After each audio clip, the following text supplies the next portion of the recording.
Right, greetings everybody from, once again, one of my favorite places on the whole planet Earth and on our trails.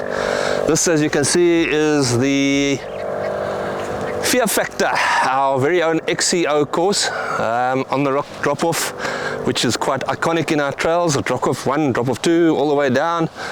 I'm going to come to this and all the work we'll be doing at the rest of the side of the hill here at Bloemendal a little bit later, but let me first just give you an update on what we're doing. Given the splendid weather, after what we've had, over the past couple of weeks, it's actually really cool. Sun is out, short sleeves, and it's actually a fantastic place to be out here. Right, quick update on our trails and what we're doing. I'm not going to bore you too much with what's going on, but yeah, we've had some really difficult work in terms of our lower lying trails, namely the Clippy trails and the missing link, Outlands East as we call it.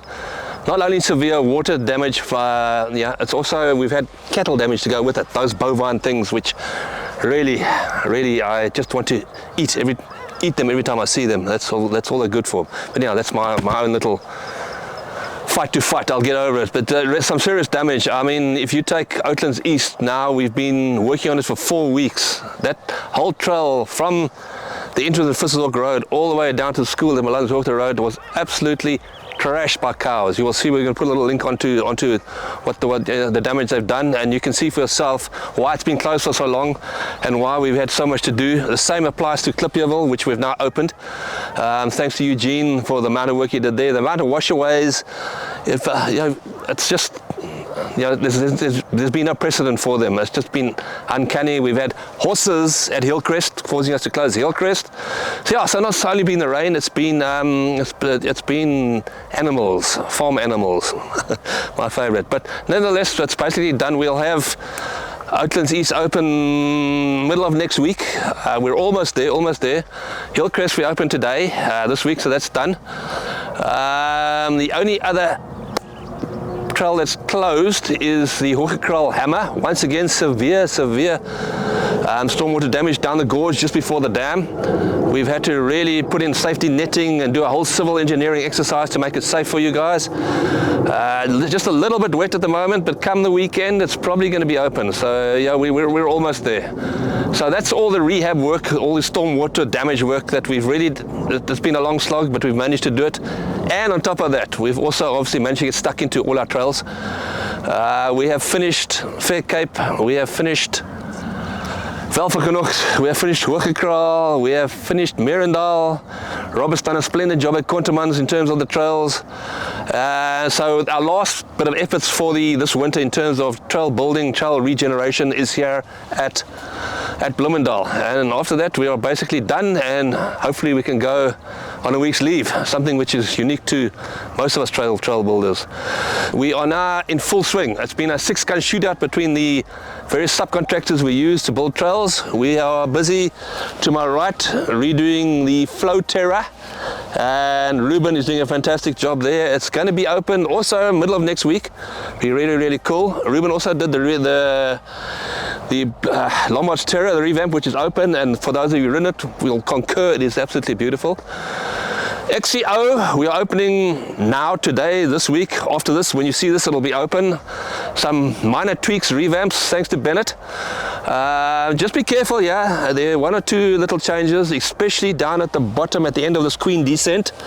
That old little timber pallet jump we had is no longer timber pallet jump, it's dirt to dirt, but it's got a gap in it, but you got a decent takeoff and a decent landing. Okay, so I won't have my ears rung by all these pinners that hate the huck to flat, as they keep on telling me. Okay, so there will be no huck to flat there anymore.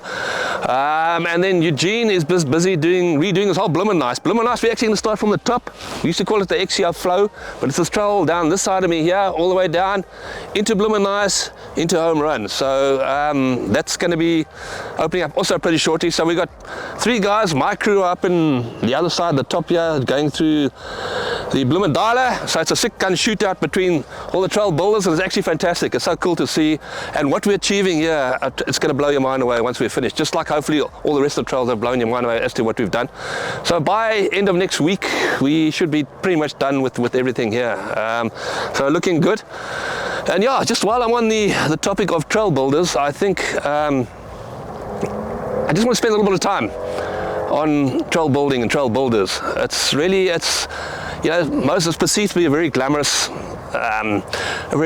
sort of job to do. You're out there, it's a cool job, you got your lumberjack shirt on, you got a spade, and you're smacking down all kinds of berms, and you're building berms and creating all this magic. That ain't the case. Okay, 80% of it is the grind. In the wind, in the rain, in the sleet, in the cold. I mean, the whole of the past 2 weeks has been 2 degrees. We start basically slapping down spades at 6:30 every morning, while most of you are rubbing the sleep out of your eyes and tucking into your post toasties. No, we're out there. And it's not a 9 to 5 job where you arrive at work at 9, you have a tea break at 10, you have your lunch break at 1, you have another tea break at 3, and you go home at 5. That doesn't apply here. It's a different breed of men. We start 6:30 and we go through literally until everyone's dead on their feet, which is normally around 2, 3 o'clock in the afternoon. And believe me, you are shattered by the end of that. It's a special breed of character, a real special breed of man. And just pay a bit of homage to them. I think I counted today, just on all the various, we got 5 crews operating. We've got about 30 trail builders operating here. That's what it takes, and these guys are actually really a special breed. And hats off to the guys that have helped me to achieve this, and hats off for what they've achieved for you guys that are riding all of this. I mean, most of you you're riding, you're having so much fun, you don't look down, you don't see anything other than, you know, there's some guy complaining about the drainage the other day. We're not draining, we're not doing that type of thing. If I could show that guy, take him walk down one of these trails and see the drainage that goes into it, the amount of pipes you've got underneath it, the thought that goes into it, it's quite a science. And I'm pretty chuffed at what we've done this winter build. So hopefully I'm chuffed, hopefully you guys get even more chuffed on this thing, because I'm sure you're going to enjoy basically everything that we've done here. So the trail bulls and we call it the Twilight Zone. We'll get in a scrum towards the end of this month, and we'll go and have a couple of beers, and we'll get crazy, and we'll all disappear till next winter. Other than my crew, which will stay obviously, and we look after all the maintenance, all those type of issues. So massive effort, and it's been a long haul, and I reckon I'm really chuffed about it. Okay, I think that's all I'm going to bore you for this weekend. Please don't forget any trail issues on our website, trail maintenance issues. I'll gladly help you out, sort you out. Anything you don't like, anything you don't see, just let me know. We'll get to them sooner than later. Okay, but guys, you agree, Mr. Wood? Always. It's a fantastic to be out here. Guy, come and say hello too. You can say farewell to me. This is Mr. Guy Wood. And this is Mr. Tono, signing off for today. Okay, Guy, you can call it quits for us today. Sign off and sayonara. Cheers, thank you.